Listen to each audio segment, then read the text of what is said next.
Now, Tim, you were a little warm last night. It was boiling hot. Boiling horrible. hot in London. Airless. I was in Kent. It was Yes. airless and hot in Kent, and I was lying awake, and I hadn't planned to listen to Musk Trump, but I thought as I'm awake, I may as well put it on. And so I found myself listening to this half-dream conversation between these two men, and it started to bleed into my dream world as well, and I started to hear Trump saying, Timothy Stanley needs to go to sleep. Close your eyes. Drift very off. Good. Tim, that's very good. But when I listened back to it this morning, however, I actually thought it was a very interesting conversation. Poorly produced, really badly run, but actually I think the content is worth unpicking. If these are two men who imagine, and I think they may well do, that they would be very good, as I think what Boris Johnson described as being world king. I think both Elon Musk and Donald Trump would think they would have a pretty good shot at it. Yes.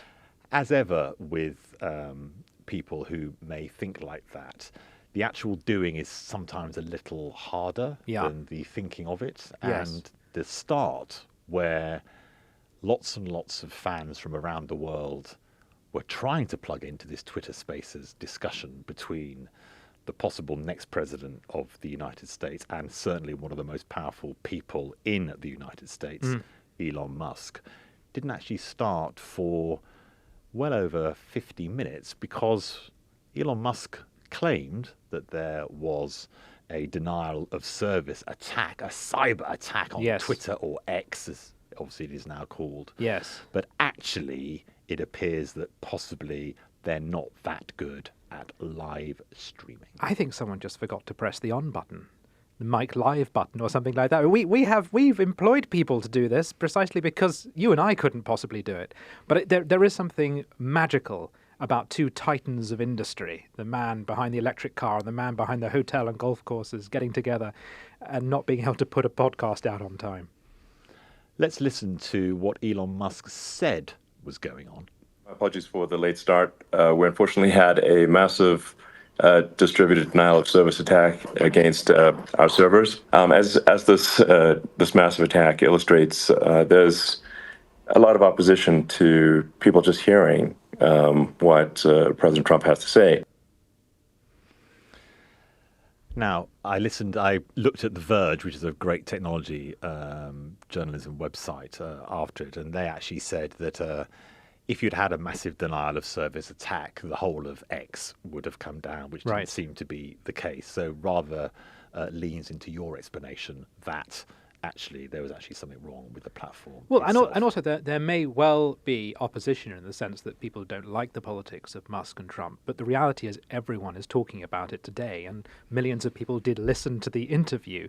They are great entertainment value. They are very, very important economically and politically. So the idea that there are people who just don't want to hear what they've got to say, the opposite's true. It was really interesting to hear what they had to say. And it sounded like a telephone conversation between two very powerful people. I imagine one of them perhaps sitting on the toilet. It was very intimate and unscripted, and therefore sometimes quite boring and long-winded, but also really interesting to get an insight into what runs through their minds. The way that technology has completely changed who we listen to and how we listen to them. If you think about Elon Musk, think about Bill Gates and the huge amount he has done with his wealth, sometimes controversially, to decide which medical treatments and which diseases globally are going to be tackled. He has put his wealth behind certain decisions that he has decided the Gates Foundation are going to support. I interviewed Mark Zuckerberg, 2017 it was, and he had just written a 5,500 word manifesto. It was at the time when people were wondering whether Mark Zuckerberg might run for president, presumably on the Democratic ticket. And again, in that interview that he did with me, he discussed about his solutions for the world. Yeah. And these people who have invented new ways of communicating or new types of software or hardware, which is incredibly popular and lots of people use, suddenly gives them a weight in the international conversation as we now have, which was never possible before. It was not possible to have access to so many millions of people from the very platforms that you yourself invented. And it's led to, I think, a slight confusion. As you say, Tim, it was a very interesting conversation. But was it the conversation between the right people about the right things? They decided what they were going to talk about. They decided how they were going to talk about it. And the permission to do that doesn't come from any, at this stage for Donald Trump, he hasn't been made the next president, but certainly for Elon Musk, doesn't come from any of the usual power of democracy. No one's voted for Elon Musk. No one's voted that Elon Musk should have this power in the new public square, which is technology. Yeah. But Elon Musk believes that given his ability to run incredibly popular products, he is allowed permission to act in the public square. Well, okay, so to push back on that slightly, I think what they would say is that ordinarily the legacy media acts as a guardian to what people can and cannot say and who gets to talk, and that the genius of social media platforms is that Trump and Elon can just bypass us and they can have the conversation out in the open that we perhaps normally wouldn't like to have them have. I mean, we'd be perfect. As I go back to, we're very happy to hear them have it. And we will write it up, and it's fascinating. But in their heads, they think we don't want people to hear this. I think when you do listen to it, to give an example of where it got interesting was where they talked about healthcare reform, which was a conversation about deregulation. Trump pointed out that he had introduced right to try, which is essentially allowing Americans to take a gamble on new medications, stuff that, because it's highly regulated, they wouldn't be allowed to use. But if they're in desperate medical situations, he said he deregulated and said, why not allow them to do that? And Elon was sort of backing him up on that. And men who work at the very top of the economic pyramid, they sometimes have that very helpful bird's eye view of how everything works, so that they can look down on it and say, you know, the reason why this country isn't functioning properly is because this bureaucracy is holding that up, and because this group of people won't allow this point of view to be expressed, which is why you're making this mistake. They're like modern day gods. And I think that it is actually very helpful to hear what they have to say. There are also some people, I should add, who feel that Trump and Musk can say the unsayable precisely because they are not elected. They're not in an elected office. They're not. So therefore, they have no lobbies that they have to respond to. They have no constituents who they have to keep happy. But most importantly, they are so damn rich. They have what Don Reagan's old advisor, used to call FU money, where you're so rich that you can afford to be controversial and say what you really like, because if you don't like it, I ultimately can swan off to my Polynesian island and leave you all to it. If you want to sink into the sea of your own mistakes, do it.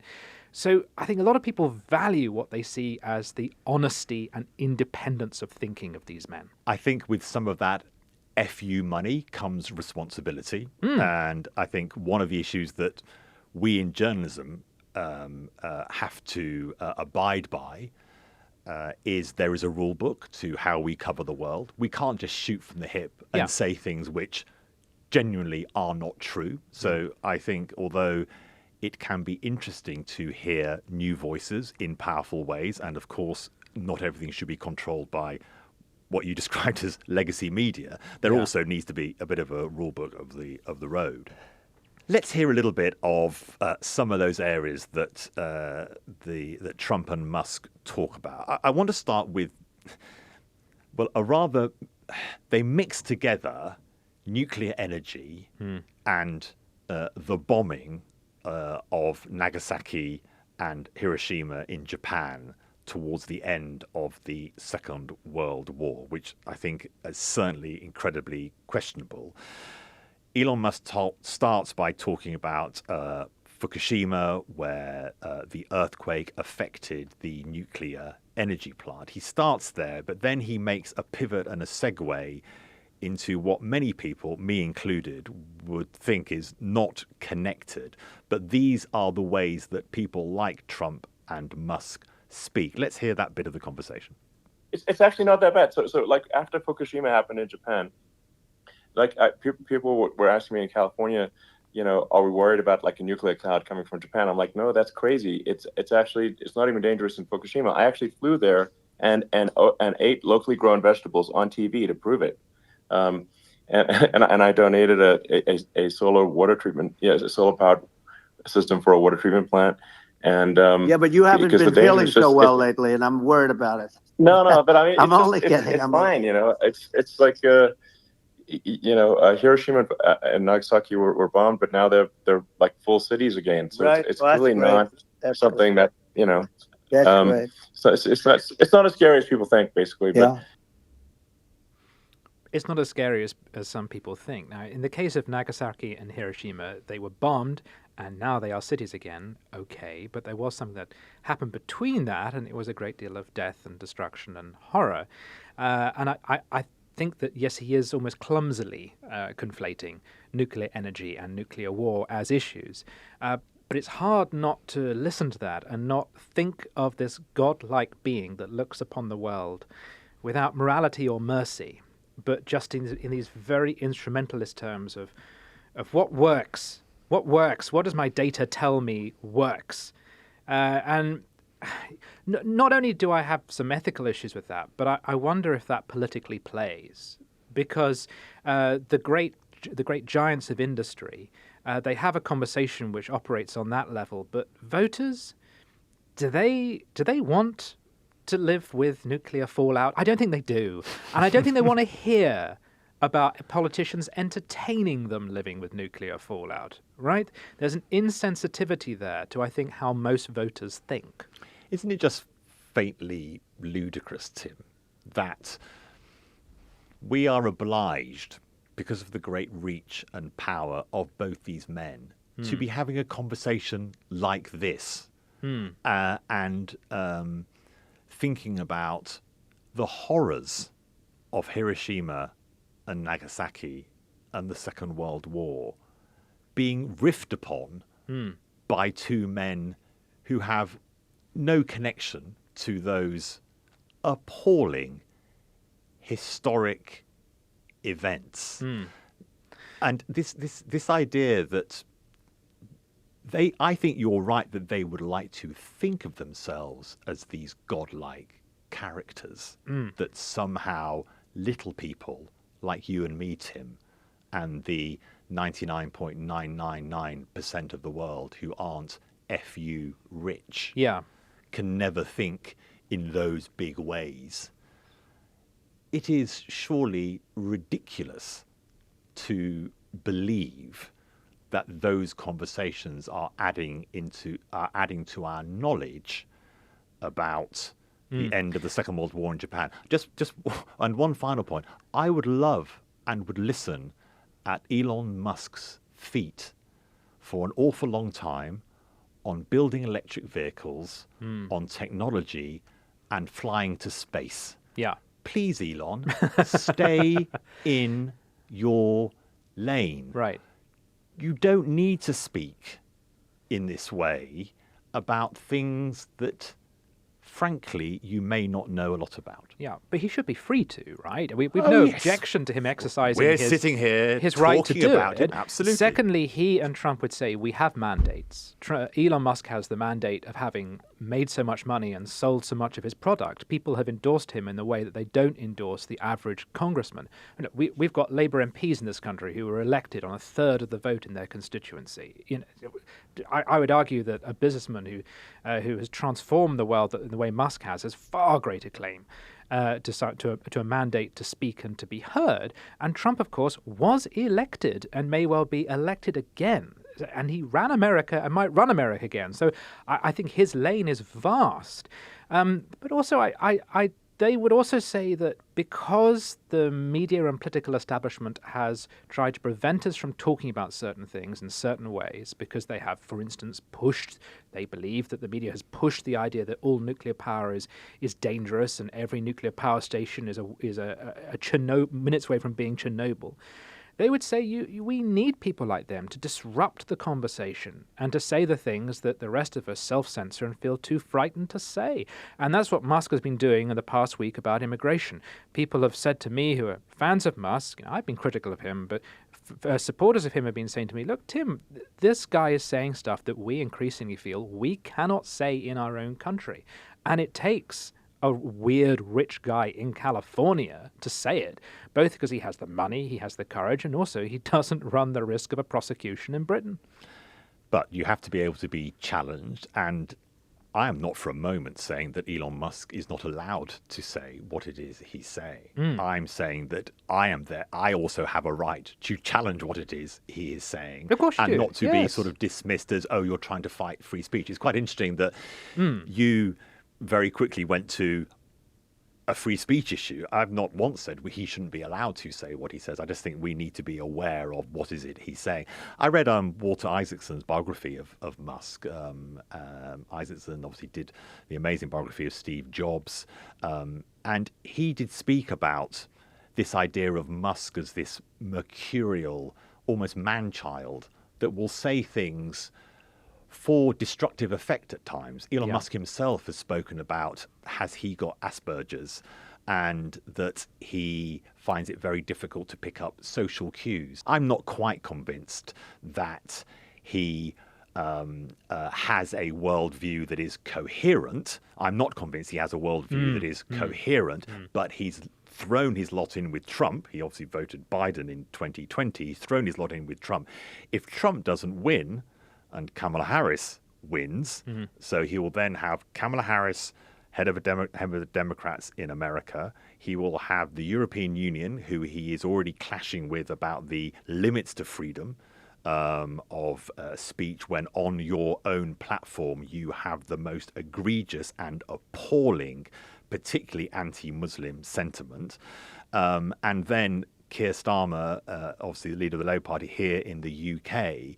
Those are three big leaders in three of his biggest markets who aren't going to be overly friendly to Elon Musk. So he's also making a calculation. This isn't just sort of godlike philosophizing from the top of Mount Olympus. He has to also make a deliberate decision about giving Trump airtime to the many millions of people that obviously use X every day, because Trump's got to be his man. Agreed. I think he's having fun and he's making an investment. But on the point about his eccentricity, you could be describing any of the great innovators in history. They all tended to be a little bit like that, their egos making them reach for the stars. And why is it that America remains the home of innovation, especially when it comes to tech and things like that? It's precisely because Americans love characters like that, and they let them speak and they let them breathe. One of the depressing things about Britain is we've become very anti-eccentric. We're an incredibly conformist and dull country that cuts down tall flowers. It's really very frustrating. And I've been drawn to America throughout my own life precisely because I land in America and feel I can breathe, that you can say what you like without consequence, and that people will listen because they're always looking for the next big thing to invest in. So what I'm saying is the madness of Elon is the price you pay for a vibrant economy and a vibrant society. And although I strongly disagree with much of what he says, I say good for him for being there and saying it.